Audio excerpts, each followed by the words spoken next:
নমস্কার বন্ধুরা, আজ আমি বানাবো শোল মাছের টক ঝাল। শোল মাছের টক ঝাল বানানোর জন্য প্রথমে আমি কড়াই গরম করে তেল দিয়ে দিয়েছি, সর্ষের তেল।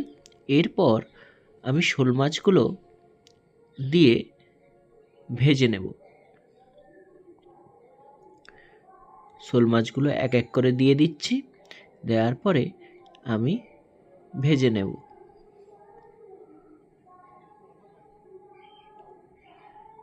আমার শোল মাছগুলো প্রায় ভাজা হয়ে গেছে।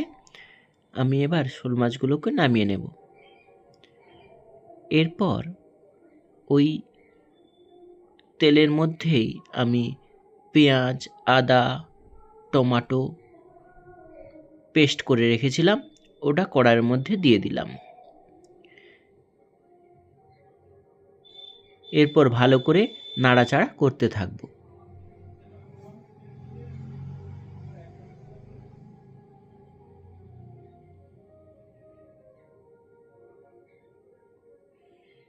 মশলাটা ভালো করে কষিয়ে নেব।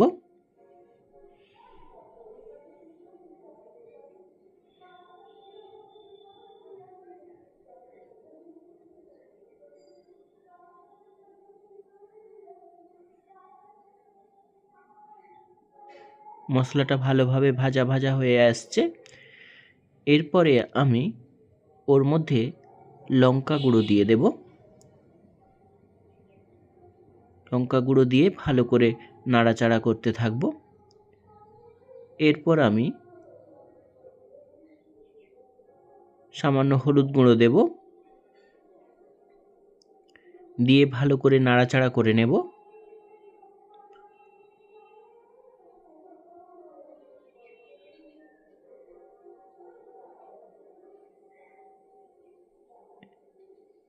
এরপর আমি একটু জিরে গুঁড়ো দিয়েছি।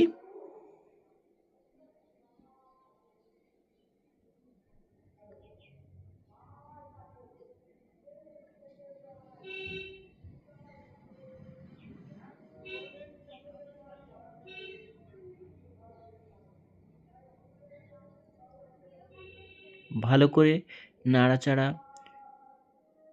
করে মশলাটা ভাজা ভাজা হয়ে গেলে আমি আমসোটা ভিজিয়ে রেখেছিলাম, দিয়ে সেটাকে দেওয়ার পরে তার যে জলটা ওটা দিয়ে দেব, দিয়ে ভালো করে নাড়াচাড়া করতে থাকব। ভালোভাবে নাড়াচাড়া করার পর আমি সর্ষে বেটে রেখেছিলাম, সর্ষেটা ভালো করে বেটে নিয়েছি। সেই সর্ষের মধ্যে জল মিশিয়ে আমি দিয়ে দিয়েছি।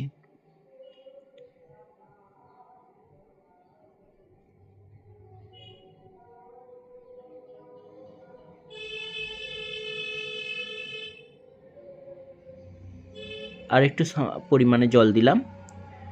ভালো করে জল দিয়ে আমরা একটু সামান্য পরিমাণে নুন দিলাম। ঝোলটা ফুটে উঠলে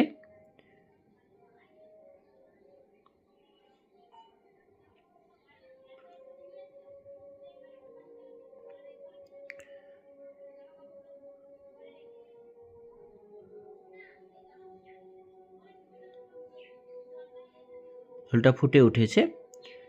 ভালো করে ফুটে উঠলে আমি ভেজে রাখা যে মাছগুলো ছিল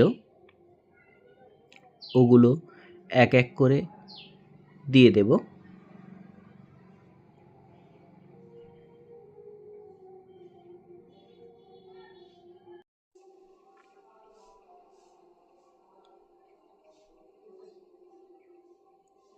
মাছগুলো দেওয়ার পর ভালো করে নাড়াচাড়া করে নেব।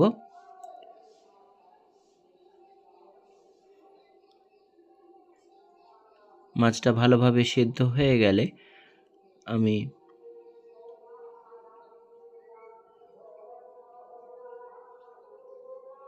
ওর মধ্যে কিছুটা পরিমাণে সর্ষের তেল দিয়ে দেব।